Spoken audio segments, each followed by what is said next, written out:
we focus on how do we improve the lives of the kids and the families we serve.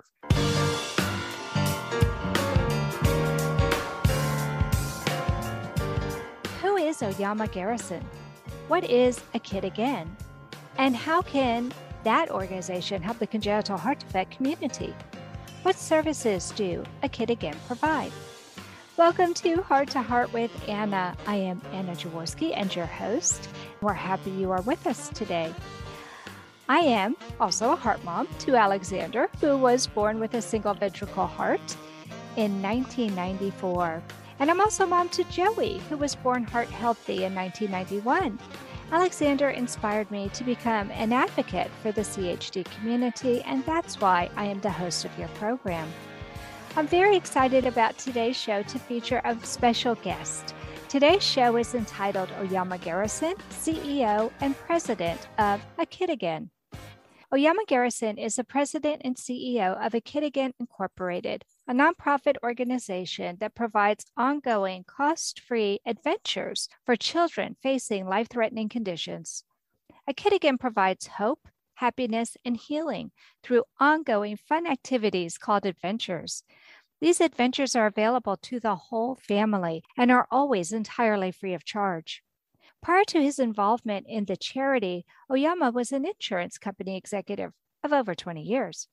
He currently serves as director on the Board of Buckeye Insurance.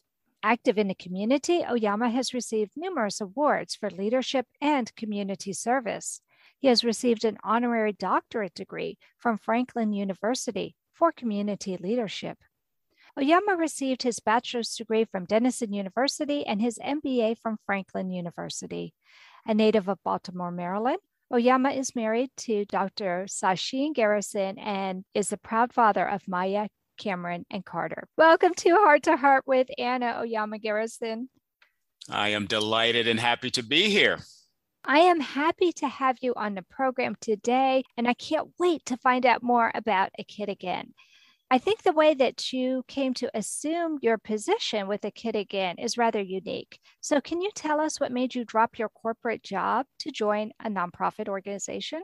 Absolutely. My journey to the nonprofit world started many, many years ago as a volunteer, as a board member, as a fundraiser to support the activities in the community. However, as I tell people, I literally got pushed into this in terms of a full-time opportunity back in October of 2016. My then oldest daughter, Maya, who was 14 years of age, fell critically ill suddenly. When I tell you suddenly, she literally went from a healthy young girl when my wife dropped her off at the football game to cheer on the freshman football squad to within the span of 2 hours,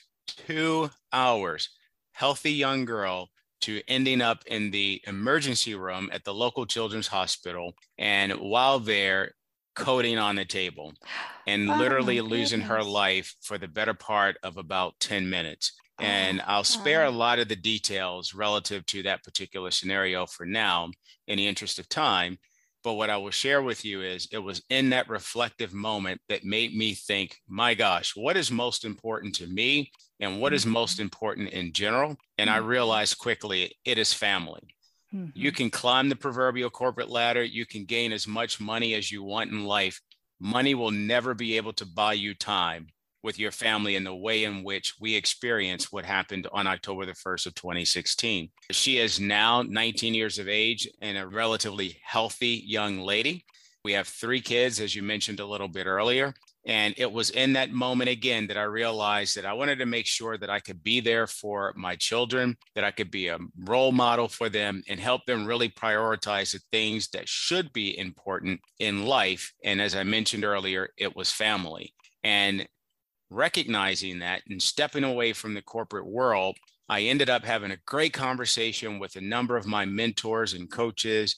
And we talked a lot about the things that I wanted to do, the things that I could do, because for the better part of about 6 months, I was a stay-at-home dad. And the reason for that was my daughter was in and out of the hospital on average 2 or 3 times a week, just for follow-up visits, for checkup visits, and everything that was related to what had occurred. And I'll offer up this. before I jump right back into how I ended up at a kid again. And it kind of really dovetails into the organization. And that is, till this day, my daughter and our understanding of what occurred on October the 1st of 2016, she is both a medical mystery and a medical miracle at the same time. So we do not have a true diagnosis of what caused her to end up in the emergency room, what caused her to code on the table. But what we do know is that team at Nationwide Children's Hospital was absolutely incredible and was able to bring her back to life. So Wow. I share all that to say, in my journey and conversations with coaches and mentors, realized that I wanted to just do good. I simply just wanted to live a simple 4-letter word, and that is good. I wanted to do more good. We had achieved a lot so far in our life, and I wanted to find a way in which I could rally support and resources to help others. Because when we were in a hospital, the kids, the children at the middle school and the high school created a Facebook page called Pray for Maya that had somewhere in the neighborhood of 300 to 350,000 people following it from all across the world. That's and I don't know that many people. Oh my gosh, I don't either. And so when those types of things happen, it touches you and you say, well, with your talents and strength, what can you do to make a more meaningful difference? And I ended up at a kid again purely by happenstance and through conversations with a mentor who knew of the organization, recognized that the organization is principled around providing fun, cost-free, carefree activities for families who are raising children battling some level of a life-threatening condition, and that they do this all inclusive of the entire family. When we were going through this for 6 months, our 2 sons felt like they were just kind of there because a lot of our attention was focused on our daughter at the time. Sure. So because you were trying to make sure she survived. I can totally relate. Absolutely. And so that's how I got introduced to a kid again. They wanted to expand and grow the organization. I had experience in that from the corporate world. Equally as important is that I could relate to the families. I totally understood what they have been through, what they're going through. And so even from the heart to heart side of it, we know it because our daughter was diagnosed. When I say diagnosed, this was a mild scenario with supraventricular tachycardia. And so, as you know, that's just an extra electrical pulse that fires in the heart. And they weren't quite sure what caused that in the moment. But at the end of the day, they also know that wasn't the reason why she ended up in the ER. That's just amazing to me. And unfortunately, you're not the only parent I know who's had a child who has baffled the professionals, who defies a clear, easy diagnosis. It's so frustrating, isn't it, when you don't even know what's wrong? Because how do you treat that? That's right. When you don't know, you're just grasping. Right. And so a lot of us turn to prayer and the things that I'm sure helped your family, like that Facebook page with all those people all over the world praying for Maya and sending her good wishes. That had to have meant so much to your family. It absolutely did, and it still does till today. What an amazing entree into the nonprofit world, and to have the faith that you did to quit the corporate world and to recognize that this is what you wanted to do, the kind of role model you wanted to be for your children. Financially, I'm sure that was a little scary. It was, to a degree. We have been positioned to be able to weather quite a few storms. And all that simply means is I was always under the understanding, both when I was in the for-profit world, leading business entities, that you should always make sure that you have your rainy day funds. And if you hope and pray that you never have to use them. And I applied that same principle to us personally. So my wife is a doctor herself. And so in the better interest of everything that we could do, it just simply made more sense for me to take the path that I did. Wow. Well, I had a chance to hear you on the Mental Health Mamas podcast, which was neat. And you talked about how difficult it was for your whole family when your daughter was in the hospital with sepsis.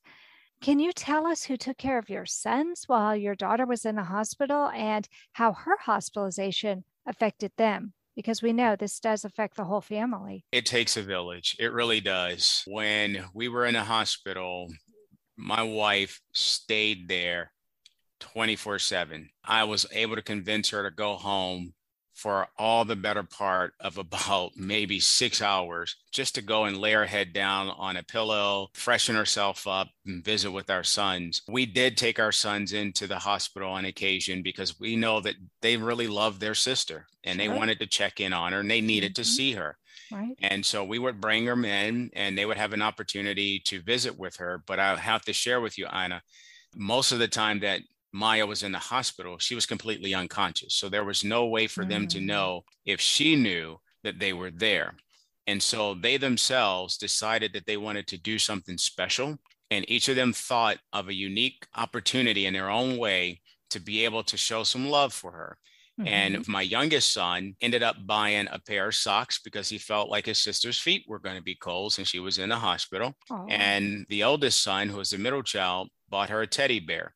And till this day, those are two items that she still holds on to very dearly because she knows that that's the love and affection from her younger brothers. And that just shows you the care. And for us, we had a village. We had a number of family members, my in-laws and others who were able to help us ensure that our sons were able to get to school, from school, make sure that they could get to their activities, make sure that they were fed. There was a meal train that had been established by the school individuals, as well as some of my prior nationwide insurance fellows. And so all of those types of people stepped up to help us to ensure that there was some level of continuity for our sons, that they also felt recognized during this experience. And that we could show them some level of love. And I will have to tell you, Grace Christian School and Gahanna Lincoln High School did an incredible thing in helping ensure that those meal trains stayed active and that there was recognition out there, both for our sons and the care for them, including schoolwork, and just making sure that they could be taken care of.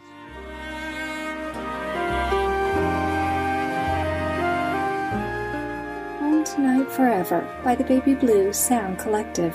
I think what I love so much about this CD is that some of the songs were inspired by the patients. Many listeners will understand many of the different songs and what they've been inspired by. Our new album will be available on iTunes, Amazon.com, Spotify. I love the fact that the proceeds from this CD are actually going to help those with congenital heart defects. Enjoy the music. Home Tonight Forever.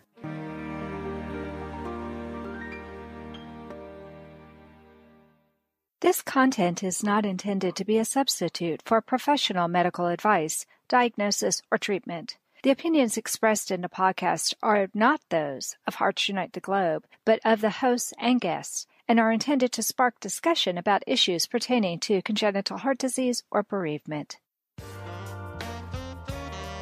You are listening to Heart with Anna.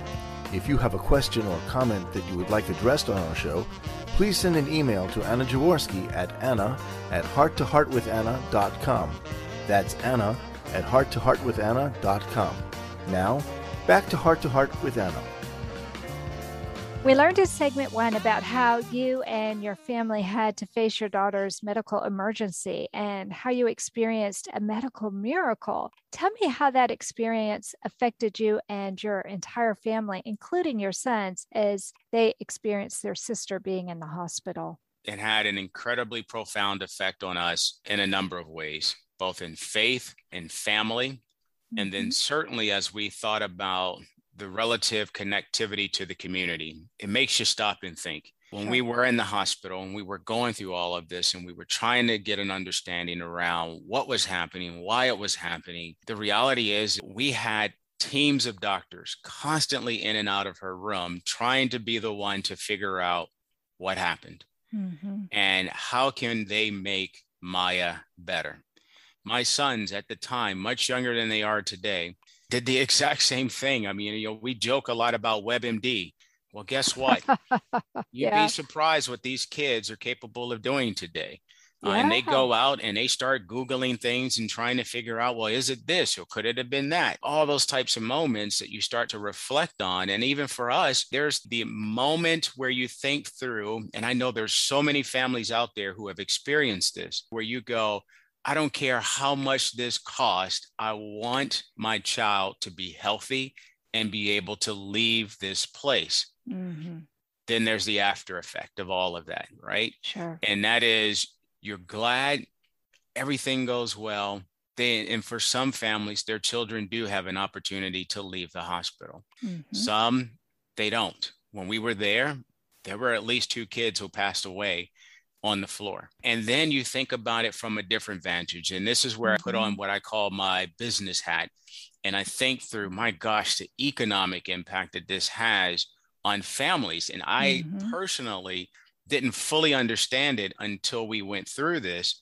And when the medical bills just came pouring in, I was astounded by it. Sure. And we, on the other hand, had really great coverage. And so think about families that don't. And Absolutely. so when we went through all of that, it opened up our eyes even to families that we knew at the time, that we understood that they were raising a child battling some level of a life-threatening condition, but didn't know the full complexity. And so even till this day, my sons, they can speak to that. They can speak to living in the moment. They can speak to being a sibling that may feel neglected for a minute, but recognize that there's a need for love to pour in a different direction because of what we're going through. And I hate to say it this way, but even our 2 sons had to kind of rapidly grow up during that 6 months to recognize what was in front of them, because it could have been a different conversation. We could have come home and told them that they no longer have an older sister who is alive. And so they are grateful. They're prayerful. And I tell you, when she comes home from college, those 2 boys, they can't stay away from her. Aww. They love their sister. And so we love her, and it has tightened up a bond for us as a family. There's the saying, the family that prays together stays together, and all the other kinds of sayings that exist out there. When you go through a life-altering moment like this, you really quickly find out what's most important to you. Absolutely. We also found out who we could count on, and it wasn't always the people that we thought it would be. Yeah, we had strangers who stopped in. We had sporting teams actually send messages of encouragement and support for Maya. Baltimore Ravens cheerleaders sent a message in for the Ohio State University cheerleader sent the message to her. Aww. Gabby Douglas, my daughter, is a big fan of gymnastics. She's done gymnastics for many, many, many years. And Gabby Douglas stopped by our house after our daughter got released from the hospital, just to come and visit with her. All these kinds of things happened, and it made us feel blessed and highly favored. And so that's been our experience. As a result of this, we have become advocates. We have actually served as family ambassadors for Nationwide Children's Hospital. We have participated in the Columbus Marathon's race, where my daughter was one of the Miracle Mile kids, so that they could showcase and talk about these health anomalies that can exist out there. So we stepped up and we do our part to help educate. I just love that story. That is so amazing. And it is remarkable how your life can just be going kind of on autopilot. And then all of a sudden you're totally shaken out of a reverie, and you're made to understand how precious life is. And it really can happen in the blink of an eye. You are absolutely right. I think there are moments in everyone's life at some point where you realize that time is never a given. That's right. Relationships and opportunities are never given. And so seize the moment to share some love, seize the moment to make meaningful memories that we all know can last well beyond your lifetime. I love that. In the next segment, we're going to learn more about A Kid Again. But before we get to that segment, can you tell me what your first position was with that nonprofit organization and what previous experience you brought with you from the corporate world that would benefit the nonprofit? Yeah, sure. So when I left the corporate world and joined A Kid Again, I entered in as the national president and CEO. Prior to my experience with A Kid Again, I had not heard of the organization because this really wasn't in my wheelhouse, simply meaning that it wasn't a part of our normal construct. I often tell people, until you ask somebody to spot the orange car on the road, you're really not looking for it. So this is not Right. something that we were looking for. We didn't have a kid that was facing a life-threatening condition. And so with that, when I stepped into this position, it was partly because I could not only connect with the families, but the organization and the board at the time was looking for someone that could do one of two things, preferably both. And that is to help elevate the brand awareness around the organization, but ultimately to help grow the organization, both financially and in territory. And I have done that in my prior roles in insurance. And so the skill sets that I had around being tenacious, leadership, vision casting, building teams, rallying troops, setting cultures, and utilizing resources that can help better position us, all of those types of activities and experiences and capabilities came to bear to help us be who we are today as A Kid Again. And I couple that with not only the things that I learned in the corporate world, but candidly, I'll tell you, some of the things that I picked up on my MBA track when I was at Franklin University, some of the things that I experienced when I was at Denison University, and many of the things that I experienced as I was helping volunteer and support and lead other nonprofits purely as a volunteer. So all of those things, I like to say, properly position me to be able to step into this role. And candidly, I tell people it's an honor and a privilege to be able to serve in this capacity. And we as an organization, our model is very, very basic. We focus on how do we improve the lives of the kids and the families we serve. Plain and simple, they are at the center of all the work that we do, no matter what questions, no matter what challenges we face, good, bad, or indifferent, we always come back. Why are we here? And that's to serve the families and the kids. And what's going to be the impact to the kids and families we serve? So a lot of that I gained in my prior experiences in the corporate environment, because you learn about those business models. You understand why companies invest so heavily in their people. Great companies invest in their people. When I came here, we wanted to make sure we could do just that to ensure that we could better serve the families and the kids. Anna Jaworski has written several books to empower the congenital heart defect, or CHD, community. These books can be found at Amazon.com or at her website, www.babyheartspress.com. Her bestseller is The Heart of a Mother, an anthology of stories written by women for women in the CHD community. Anna's other books, My Brother Needs an Operation, The Heart of a Father, and Hypoplastic Left Heart Syndrome, a handbook for parents, will help you understand that you are not alone. Visit babyheartspress.com to find out more.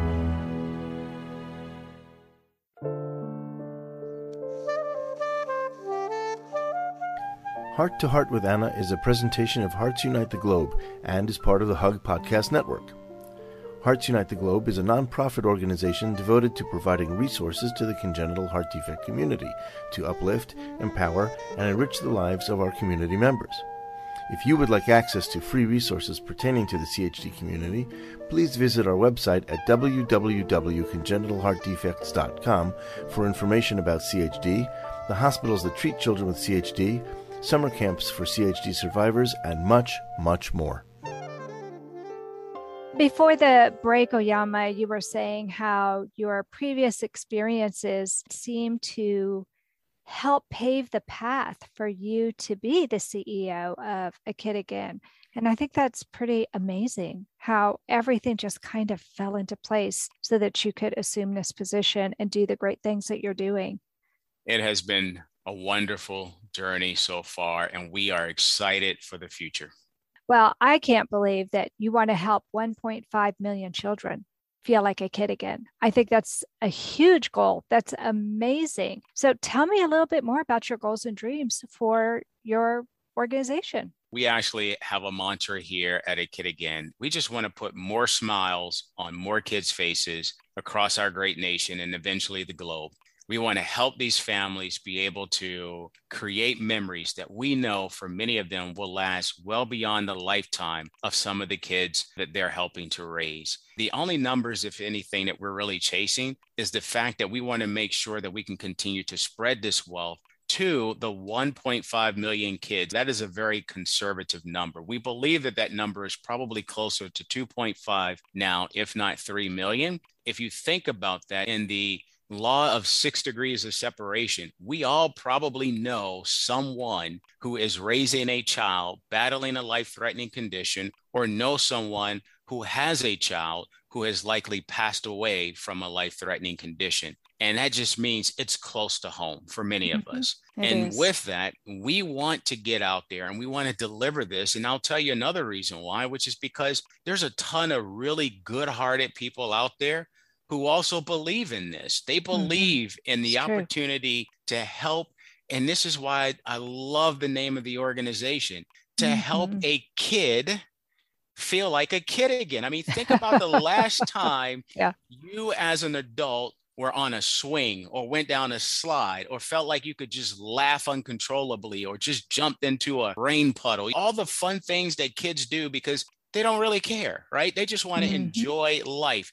No kid that I know of looks forward to going into the hospital for their treatment. They appreciate the treatment that they're getting. What they really look forward to are the things when they can get out of the hospital. And that's where Kid Again comes in. We provide them with those cost-free, carefree experiences that we call adventures to give them something to look forward to so that they can feel normal. These kids, and I've seen this, I have seen this over and over again. A kid that's in a wheelchair, a kid with a trach, a kid with half of their head shaved because they just recently got surgery. And when they're out in public by themselves or it's just as a family unit, people stop and stare. Sure. And they ask what I think is an improper question, like, what's wrong with your kid?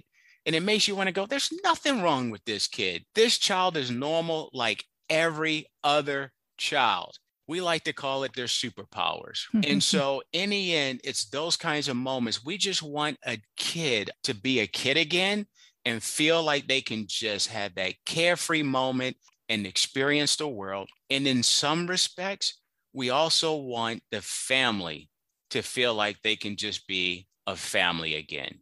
And why? Because for most of them, there's so much stress. We've known that households can go from 2 incomes down to 1. And in some cases, if there are 2 adults in the household, someone may choose to leave their work environment to stay home to care for a child, because there are some kids that require around-the-clock care. Absolutely. So there's a lot of pressure on it. And think about it as a sibling. When you're like, hey, I've got my event over here, and parents are like, well, we get that, but we can't go to that this time, or we don't have enough money to go to the zoo, or we don't have enough money to go to a local amusement park or arcade or whatever the case is, because the bills are coming in. So that's what the beauty of this organization about. So when you ask the question about goals and dreams, I keep it really, really, really simple. It's almost like you're creating a legacy. We are trying to make sure that people recognize the most vulnerable in our community and can find their good and feel good in helping someone else. I love the fact that you acknowledge that this affects the whole family and you acknowledge the stress that's involved. Unfortunately, in the congenital heart defect community, I've seen this over and over. And sadly, I've seen it where one parent can't handle it. So then you have a single parent raising children where one of them has a critical congenital heart defect or a critical illness. A lot of times, the heart defect may be temporarily fixed. They're very seldom permanently fixed, but there may be something that's keeping that going along, but then they develop protein-losing enteropathy or plastic bronchitis or some other condition, which is also a life-threatening condition. And it's just so much for a family to have to endure. You're absolutely right. Our daughter had ablation surgery, and the intent behind that was to make certain that that extra electrical pulse would no longer do that. It's typically 99.9% effective. And then generally speaking, they eventually say, well, perhaps it's 100%. But to your point, we have families that are a part of A Kid Again. And that's the other beautiful thing. We are a condition agnostic organization. So we have kids who are one of 108 known cases in the entire world who are part of our organization, all the way through the spectrum of kids with cancer, leukemia, and certainly heart conditions. Heart conditions for us is in the top 4 for our organization. And so we continue to grow as an organization, and we're trying to do more to help educate and to bring awareness around a number of these types of conditions that do exist. And you're absolutely right. One condition can then create another one, or depending on the nature of care and treatment, others can pop up. So we just want to be there for families. I love that, because you talked about how your daughter was in sepsis, which is terrifying. And that happens to our kids in the heart community as well sometimes. And it really is a miracle when these kids survive that. It really is, because it goes through every cell in their body. When we went back to visit the ER team 2 years later, just to thank them, and I'll never forget the nurse who actually jumped up on the gurney to deliver CPR when my daughter had coded on the table. She had turned to me and she said, "Mr. Garrison, I got to tell you this. Typically speaking, when these things happen, we rarely ever get them back." But she said, "We were motivated. We kept working hard, and we would do this for anybody's family." But she said, the thing that was so uniquely different about this experience and with you is that oftentimes when families find themselves in these scenarios, they get really stressed, but you kept motivating us and you were praying for us. And she said, "I don't even know if you noticed, there wasn't a single dry eye in the house. We were all crying. And we were trying to figure out a way how we were going to get your daughter back." And we hugged and we embraced. And when she shared that information with us, we just felt blessed and highly favored. Yeah, it's quite an amazing story. Well, tell us about some of the events that you have planned for 2022 and how our listeners can get involved. If there are any listeners out there that just want to be able to help some families and some kids and their siblings to be able to just have some fun and be a kid again, we welcome you as volunteers. We have a ton of activities planned all across soon to be 9 chapters of our organization. We have families spread across 35 states and continue to grow as an organization. And chances are we're likely in your backyard. What does volunteerism look like? It can be very simple things like checking families in at a number of our events, all the way through the process of, believe it or not, we know there are people out there who have costumes where they dress up as Spider-Man or Superman or as the princesses. And we welcome that because our kids love that. Sure. We know that we have people out there who are gifted in music. They play an instrument or they sing, and we love that. Or if you are into theater, our kids love it. And if you happen to be one of the great skilled Lego masters, our kids love that too. Yeah. And so we actually put on a number of events, and some of our really popular events outside of taking kids to local sporting events, we take them to local amusement parks. And one of our biggest partners is Cedar Fair, which owns a ton of parks across our great nation, including, just to name a few, Cedar Point, Kings Island, Kings Dominion, Carowinds, Dorney Park, Knott's Berry Farm, just a number of parks all throughout the country. And we take the families to all those types of experiences. They get to go to plays. We have a magician who is a part of our team.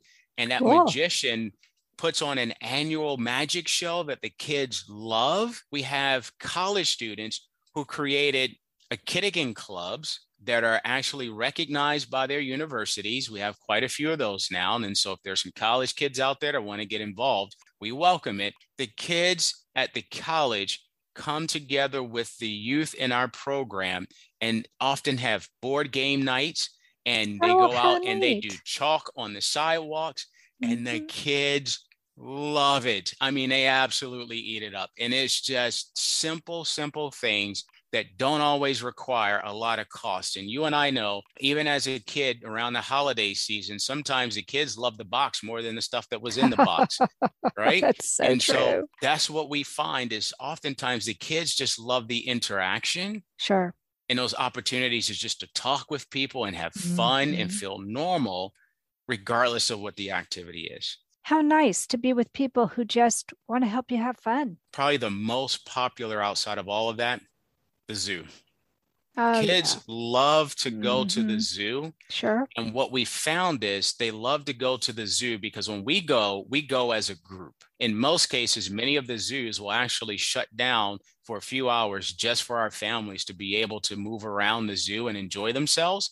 The Wow. reason why the zoo has become incredibly popular for so many of our families, because it's the one place that when they know that when we are going as a group, they know that they get to go and be normal. They don't have to worry about Mhm. someone pulling out their cell phone and taking a picture of them. They don't have to worry about Mhm. someone asking what's wrong with the child. They can walk around and look at each other and point and be like, hey, guess what? I got a trach, you got a trach, and feel normal. I'm sure you know that there are other organizations out there as well, like the Make a Wish and Give the Kids the World. What makes your organization different from theirs? We all operate with the same construct, and that is to try to find ways to collaborate and provide some level of a wraparound strategy that better supports the community. Each of us provide a specific niche in terms of our service offering for families. So at a Kid Again, what we do is ongoing for as long as that child is on God's green earth. For as long as that child is with us, they can participate in as many adventures as they want, monthly, annually, whatever the case may be. That's really different because I know with the Make a Wish, you have to apply for it and it's a one-shot deal.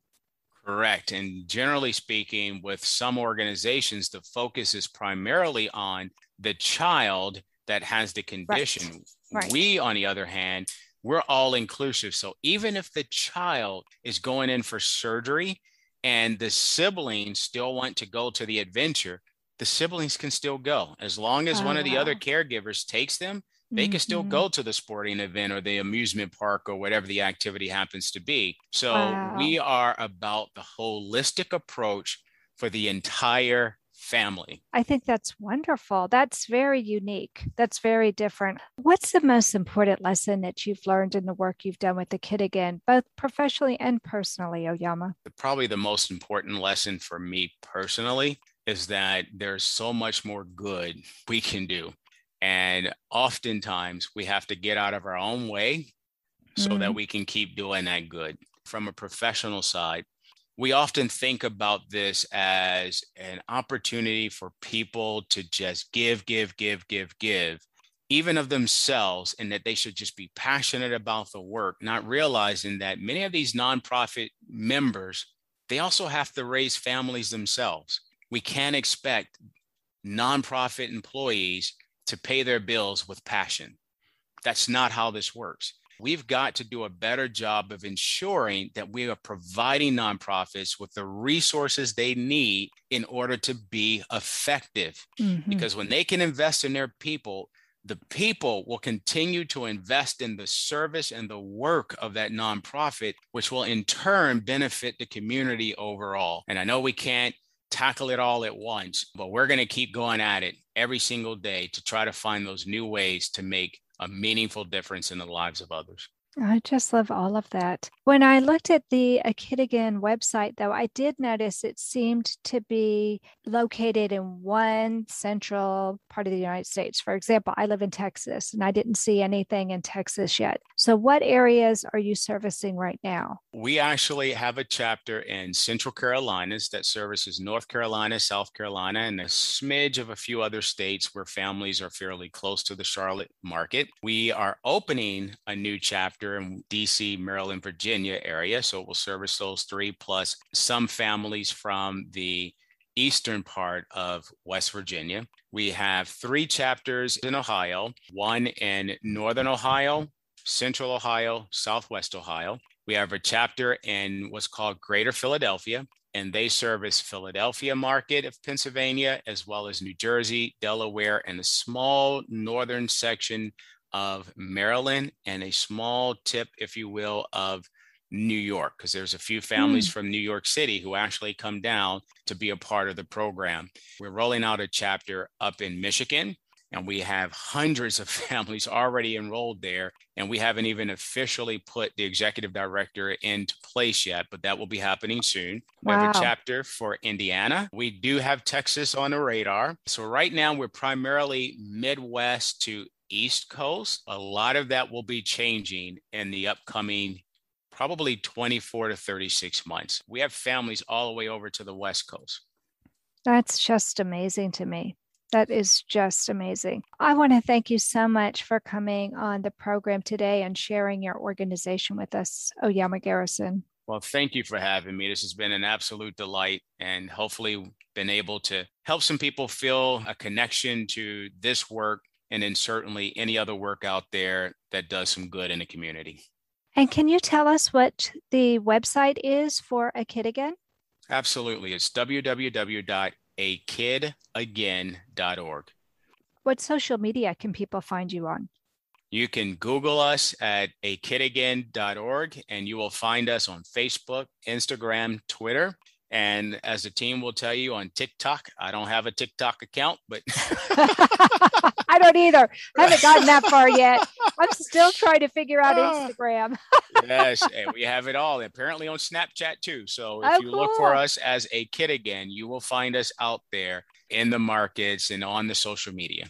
That's awesome. That is so fantastic. Well, friends, that's it for this week's episode. If you enjoyed this episode of Heart to Heart with Anna and you're interested in starting your own podcast, why don't you check out Buzzsprout? I've been using Buzzsprout for years, and I love their newsletter, their podcast, which is for podcasters, and their customer service is top notch. I honestly feel that my affiliation with them has improved the quality of my podcasts. And if you use the link in my show notes, we both get a bonus. So it's a win-win situation. That's all for this episode of Heart to Heart with Anna. And remember, my friends, you are not alone.